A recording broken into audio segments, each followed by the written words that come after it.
सभी दोस्तों को नमस्कार। दोस्तों, आज से हम लोग यहाँ पर मनोविज्ञान के बारे में डिस्कस करेंगे और साथ ही साथ हम धीरे धीरे बढ़ते चलेंगे विकास, बाल विकास, अभिवृद्धि की तरफ। और पूरा सिलेबस जो है हम लोग 15 से 20 दिनों के अंदर कंप्लीट करेंगे। तो हमारे सिलेबस में आपको पता ही है क्या होता है। पहले कुछ क्वेश्चंस होते हैं और उन क्वेश्चंस को तलाशने के लिए हम लोग यहाँ पर थ्योरी को डिस्कस करते हैं। तो चलिए फटाफट मनोविज्ञान की कुछ बेहतरीन थ्योरी को देखें जो परीक्षाओं में पूछा जाता है। फिर हम आएंगे कुछ क्वेश्चंस को डिस्कस करेंगे यहाँ पर, ठीक है। कुछ बेहतरीन क्वेश्चंस हैं, उसको डिस्कस करना बहुत ज़रूरी है, वो भी हम डिस्कस करेंगे। चलिए फटाफट थ्योरी को देखते हैं और चैनल को सब्सक्राइब ज़रूर कीजिएगा। इससे हमें मोटिवेशन और आपको अगली वीडियो का नोटिफिकेशन मिलता है। अपडेटेड कंटेंट है, कंज्यूम कीजिए, 130 प्लस आएंगे। तो चलिए बातचीत ना करते हुए अब चीज़ों को समझने की कोशिश करते हैं। साइकोलॉजी आपने बार बार पढ़ा होगा, साइकोलॉजी। ये दो तरीके से बढ़ता है। एक होता है साइकी और दूसरा होता है लोगो। साइकी मतलब होता है आत्मा, ठीक है। तो साइकी मतलब क्या होता है? आत्मा, ठीक है। और लोगोस मतलब होता है स्टडी। तो जहाँ पर बात की जाए आत्मा की स्टडीज़ की, उसको बोलता है साइकोलॉजी, आत्मा का विज्ञान, ठीक है। ये कौन बताता है? ये बताता है ग्रीक, ठीक है। अगर ग्रीक नहीं होता है तो लैटिन भाषा इस चीज़ को हम बोलेंगे, ठीक है। ये इंपॉर्टेंट नहीं है लेकिन शुरुआत तो करनी है ना, ठीक है। तो यहाँ पर ये सवाल पूछा जा सकता है आपसे कि ग्रीक भाषा का शब्द है कि लैटिन। अगर ग्रीक है तो ग्रीक को ऑप्शन करेंगे, लैटिन है तो लैटिन। तो इतना ही सिर्फ करना है। अब इसके अलावा आपको इसमें कुछ भी ध्यान नहीं देना है। साइकोलॉजी कहाँ का शब्द है? तो ग्रीक भाषा का है, ठीक है। आगे मन का विज्ञान बोला जाए, आत्मा का विज्ञान बोला जाए, व्यवहार का बोला जाए, क्या कौन सा विज्ञान है ये हम समझने वाले हैं। अब मन जो है आंतरिक और बाहरी दो तरीके का होता है। एक होता है आंतरिक मन, ठीक है, और एक होता है बाह्य मन। आपने देखा होगा बहुत सारे लोग ऐसे होते हैं जो अपने दुखों को व्यक्त नहीं कर पाते आंसू के माध्यम से। तो लोग कहते हैं कि यार अंदर अंदर रो रहा है वो, ठीक है। तो वो अंदर अंदर रो रहा है तो क्या हो रहा है? उसको आंतरिक जो है ना, आंतरिक जो उसका मन है ना, वो काफ़ी दुखी है लेकिन वो सो नहीं कर रहा है बाहर। तो जो अगर सो कर देता वो बाहरी उसको व्यवहार बोला जाता है कि ये तो रोवनिया है, मतलब रोने वाला है, ठीक है। रोतड़ू है इसको कह सकते हैं, ठीक है। लेकिन जो नहीं रोता है, दिखाता नहीं है, वो क्या होता है? आंतरिक। तो दो तरीके का मन होता है, ठीक है। एक आपके मन में चलता है कि सरकारी नौकरी हो जाएगी तो मांगेंगे 10 लाख रुपए दहेज, लेकिन बाहर से क्या कहते हो? नहीं हम दहेज नहीं लेते, ठीक है ना, हम लोग दहेज के खिलाफ हैं। लेकिन अंदर अंदर हाँ नौकरी मिल जाएगी तो ये हो जाएगा, वो हो जाएगा, ऐसा हो जाएगा। तो दो तरीके का मन होता है, आप इस चीज़ को समझ चुके हैं। आगे चलते हैं। मनोविज्ञान व्यक्ति के व्यवहार व अनुभव का जो अध्ययन होता है उसको बोला जाता है। तो आपके जो व्यक्ति का आपका जो व्यवहार है और आपका भविष्य में जो फ्यूचर का अनुभव रहा है, उन सभी को मिला करके जो हम यहाँ पर कहीं ना कहीं अध्ययन करते हैं तो उसको बोलते हैं मनोविज्ञान। खुद ही समझ सकते हैं आप कि आपका जो व्यवहार होगा वो किससे डिपेंड होगा। आपके पीछे जो किए गए कार्य हैं उसी को तो आपका व्यवहार दिखाएगा ना, ठीक है ना। जैसे आप डेली 4 घंटा पढ़ते हो तो ये कंसिस्टेंसी कैसे है? आपके एक्सपीरियंस के ऊपर ही तो है। डेली 4 घंटा पढ़ो, डेली 4 मतलब कि क्या है? आपका व्यवहार क्या दिखा रहा है कि आप किसी भी काम को लेकर के बिल्कुल कंसिस्टेंट हो, ठीक है। तो ये जो अध्ययन किया जाता है ये कहा जाता है मनोविज्ञान, ठीक है। और आपके मन का विज्ञान यही है मनोविज्ञान, आपके मन में क्या चल रहा है, ठीक है। अब चलिए कुछ चीज़ों को देखिए। 16वीं शताब्दी में अरस्तु ने क्या कहा था? अरस्तु के प्रयासों से मनोविज्ञान दर्शन शास्त्र से अलग हुआ था, इसलिए अरस्तु को मनोविज्ञान का जनक कहा जाता है। याद रखिएगा, जो इंपॉर्टेंट लाइन है ना दोस्त, अपडेटेड कंटेंट, जो इंपॉर्टेंट लाइन है वही लाइंस मैं आपको यहाँ पर दे रहा हूँ। तो पहले जो था मनोविज्ञान वो दर्शन शास्त्र में था, फिर इसको अलग एक पार्ट बना दिया गया जिसको हम लोग मनोविज्ञान कहते हैं। इसीलिए अरस्तु जो है मनोविज्ञान का जनक कहा जाता है। तो जब भी मनोविज्ञान का जनक पूछेगा अरस्तु। चलिए, मनोविज्ञान में किसके व्यवहार का अध्ययन किया जाता है? तो मनोविज्ञान में जो अध्ययन किया जाता है वो किसके व्यवहार का किया जाता है? कमेंट बॉक्स में छापिए फटाफट। चलिए मत छापिए, आप देख लीजिए यहीं पर, ठीक है। मानव का भी किया जाता है, पशु का भी किया जाता है, जैसे आपने देखा होगा, सुना होगा। अगर नहीं सुना है तो आप बीएड वगैरह में तो देखे ही होंगे, एटलीस्ट कम से कम बीटीसी में भी पढ़ा होगा आप लोगों ने कि पावलो थे, थॉर्नडाइक थे, इन लोगों ने पशुओं पर जैसे बिल्ली पर, कुत्ते पर प्रयोग किया था। पक्षी के ऊपर यहाँ पर स्किनर ने कबूतर के ऊपर किया था। तो सभी के यहाँ पर व्यवहार का अध्ययन किया जाता है, उसको क्या बोला जाता है? मनोविज्ञान, ठीक है। चलिए आगे कुछ चीज़ों को देखते हैं। पहले मनोविज्ञान जो था वो 1880 में एक स्वतंत्र विषय था। विलियम जेम्स जब थे तो ये स्वतंत्र विषय हुआ करता था। फिर क्या हुआ? उसके बाद 1890 से 1905 तक कुछ भी नहीं हुआ इस काल में, जैसे कोई नहीं हुआ। जैसे कहने का मतलब है कि जब धोनी आए क्रिकेट में तो अच्छे अच्छे क्रिकेटर भी आ गए, टेक्नोलॉजी भी आ गई, मोबाइल फ़ोन्स भी आ गए, ठीक है। तो धोनी फेमस हो गए। धोनी से पहले भी बहुत सारी टीम थी लेकिन वो फेमस नहीं हो पाए। रीज़न क्या है?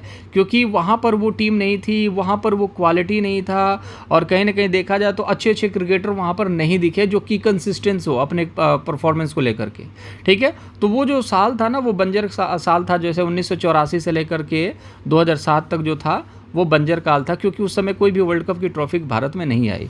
तो कहने का मतलब है कि बंजर काल क्या कहा जाता है? उस समय कोई भी सुधार नहीं हुआ, किसी भी तरीके की कहीं ना कहीं मनोविज्ञान के ऊपर रिसर्च अच्छा खासा नहीं हो पाया, जिसकी वजह से उसको बंजर काल कहा जाता है, ठीक है। जैसे आपके समय में बंजर काल क्या है? आपने ग्रेजुएशन कर लिया 21-22 साल की उम्र में, फिर 2 साल इधर उधर आपने वेस्ट किया, ठीक है। फिर उसके बाद क्या किया आपने? बीएड कर लिया, तो 26 साल की उम्र में बीएड कर लिया। 4 साल से भर्ती का इंतजार कर रहे हो। अब जब भर्ती का इंतजार कर रहे हो तो 30 साल में आप भर्ती लोगे, तो 26 साल पर आपने बीएड कर लिया, 30 साल पर आप जॉब लोगे, तो ये जो 4 साल बीच का है इसको क्या बोलेंगे? बंजर काल बोलेंगे। आपने इसमें कुछ नहीं किया।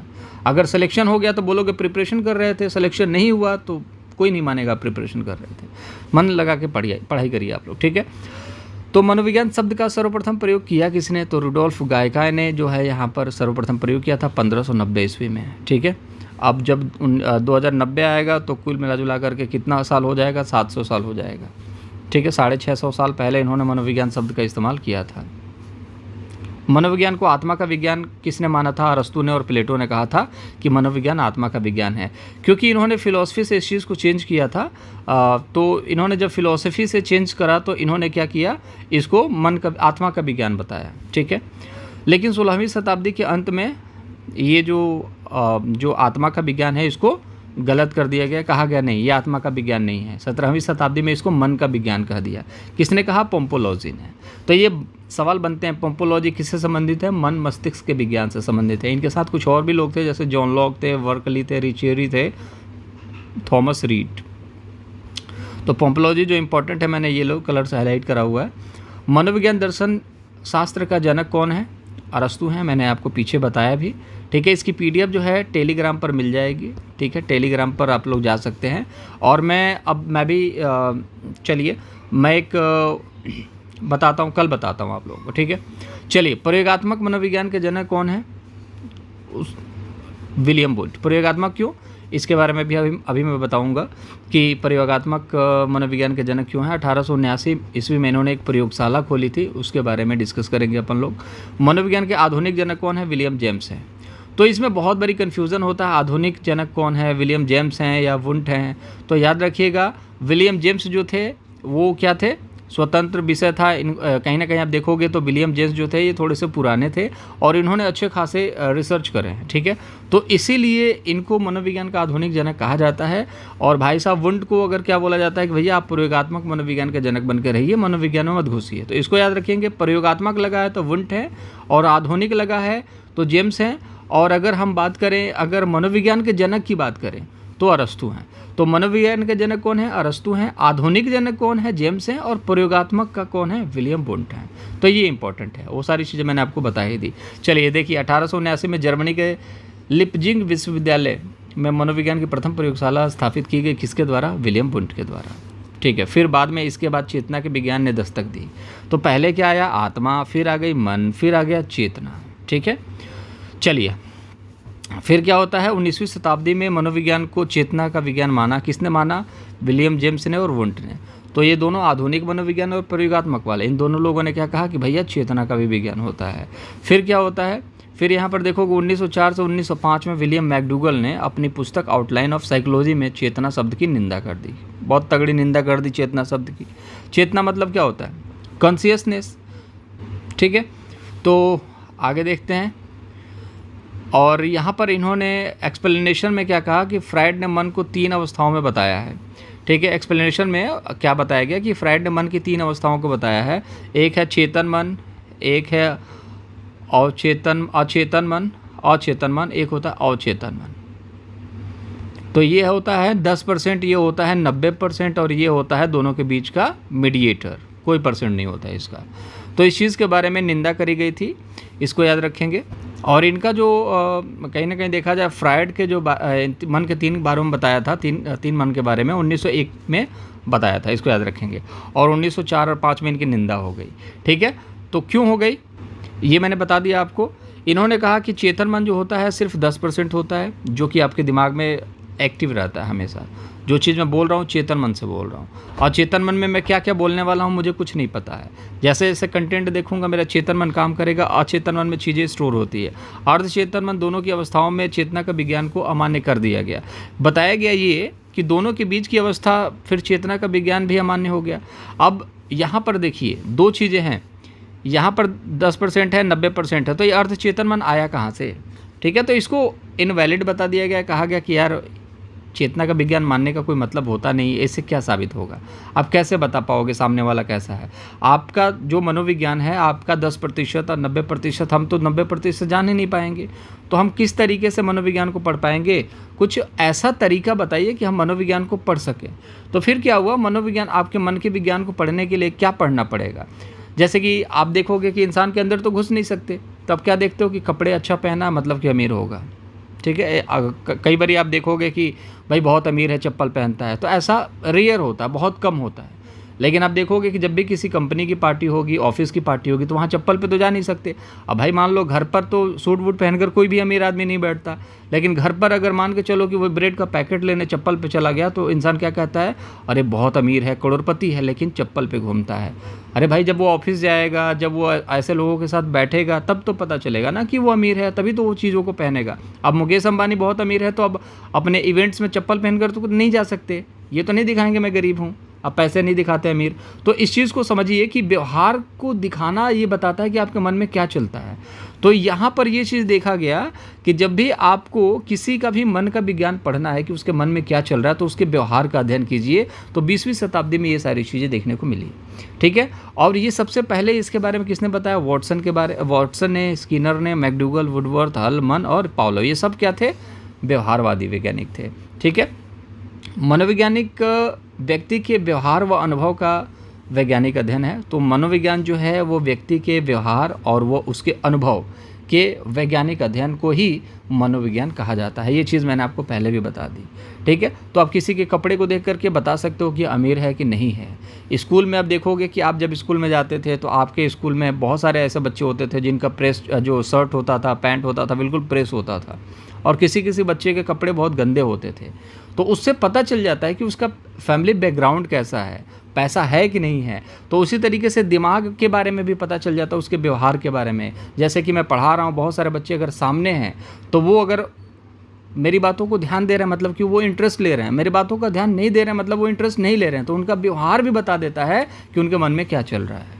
ठीक है, तो चलिए आगे देख लेते हैं वुडवर्थ ने क्या कहा था। वुडवर्थ ने ये कहा था कि मनोविज्ञान ने सर्वप्रथम आत्मा का त्याग किया, फिर मन का त्याग किया, फिर चेतना का त्याग किया, फिर वर्तमान में उसने व्यवहार के रूप में अपना लिया। तो पहले आत्मा थी, फिर मन था, फिर चेतना था। अब इसको याद करने का तरीका क्या होता है? अब देखिए यहाँ पर मोह है, माँ है, और फिर मोह के बाद आ जाता है यहाँ पर मन। जैसे आत्मा, माँ खत्म हो गया तो माँ से आ गया है मन, और मन में एक नौ है और इसमें चेतना में 2 नौ है, तो पहले नौ आएगा फिर ना आएगा।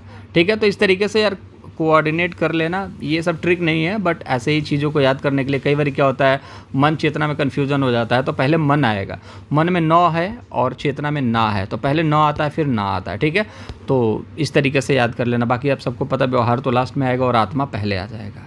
ठीक है, तो चलिए कुछ क्वेश्चंस जो थे उन क्वेश्चंस को निपटा लेते हैं।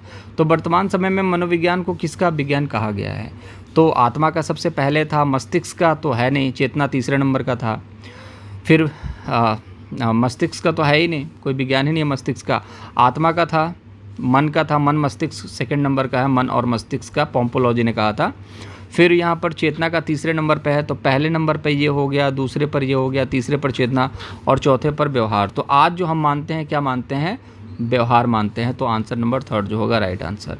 ठीक है, फिर यहाँ पर चलिए अगला क्वेश्चन देख लेते हैं। आधुनिक मनोविज्ञान स्वयं को व्यक्त करती है व्यवहार के विज्ञान के रूप में, आकृति के प्रत्यक्षीकरण के रूप में, विकास के रूप में, समाजीकरण के रूप में। तो ये देखिए मेरे पढ़ाने का तरीका ऐसे ही है, थोड़ा थोड़ा धीरे धीरे मैं चीज़ों को समझाने की कोशिश कर रहा हूँ, रिलेट करने की कोशिश कर रहा हूँ आपको, ताकि चीज़ें रिलेट करके चलिए। मैं नहीं कह रहा हूँ कि मैं बहुत ही अच्छा पढ़ाता हूँ, बट ये है कि मैं जितना पढ़ा रहा हूँ आपको चीज़ें समझ में आ सकती हैं, क्योंकि मैं कंटेंट उस तरीके से डिज़ाइन कर रहा हूँ, ठीक है। तो आधुनिक मनोविज्ञान स्वयं को व्यक्त करती है व्यवहार के विज्ञान के रूप में, बिल्कुल फैक्ट है, आधुनिक की बात की जा रही है। अगर पूछता मनोविज्ञान स्वयं को व्यक्त करती है, तो मनोविज्ञान बहुत तरीके से अपने आप को व्यक्त करती है। जैसे आत्मा का विज्ञान हो गया, फिर मन है, फिर चेतना है, ठीक है, और फिर व्यवहार भी है। लेकिन और उसके बाद आप देखोगे तो बहुत सारी चीज़ें हैं, बहुत तरीके की संरचनावाद है, बहुत तरीके का मनोविश्लेषणवाद है, मनोसामाजिक है, ये सब मनोविज्ञान के ही तो पार्ट है ना, ठीक है। तो फिलहाल के लिए मनोविज्ञान, आधुनिक मनोविज्ञान की बात करें तो व्यवहार से संबंधित है, ठीक है। आकृति के प्रत्यक्षीकरण के रूप में नहीं है, विकास के रूप में नहीं है, समाजीकरण के रूप में नहीं है, स्वयं को व्यक्त करती है व्यवहार के रूप में। अगर आपका व्यवहार दिख जाता है तो आपके विज्ञान को समझा जा सकता है। आपके यहाँ पर समाजीकरण को देख करके नहीं बताया जा सकता, विकास को देख करके नहीं बताया जा सकता, इमेजिनेशन को लेकर के नहीं बताया जा सकता। एक और क्वेश्चन है, उसको भी देख लेते हैं। मनोविज्ञान शब्द का सबसे प्रथम प्रयोग किसने किया था? सर्वप्रथम मनोविज्ञान शब्द का प्रयोग किसने किया था? ये कमेंट बॉक्स में आप ज़रूर बताइएगा। ये आप लोगों के लिए छोड़ रहा हूँ। अगर आपने पेशेंस दिखाया होगा, यहाँ तक पढ़ा होगा, आपने 10-15 मिनट आपके अपने दिए हैं, तो अच्छी बात है। आप इसका आंसर कमेंट बॉक्स में ज़रूर बताइए। मैंने आपको बता भी दिया है थ्योरी सेक्शन में, तो ये आपका फ़र्ज़ बनता है। और इसमें कंजूसी मत करना यार। अगर आपको लगता है कि कमेंट में आपको आंसर आता है तो लिख देना, 1 सेकंड का काम है। बाकी चलिए, मुलाकात अगली वीडियो में करेंगे। अपना ख्याल रखिएगा दोस्त, बाय बाय।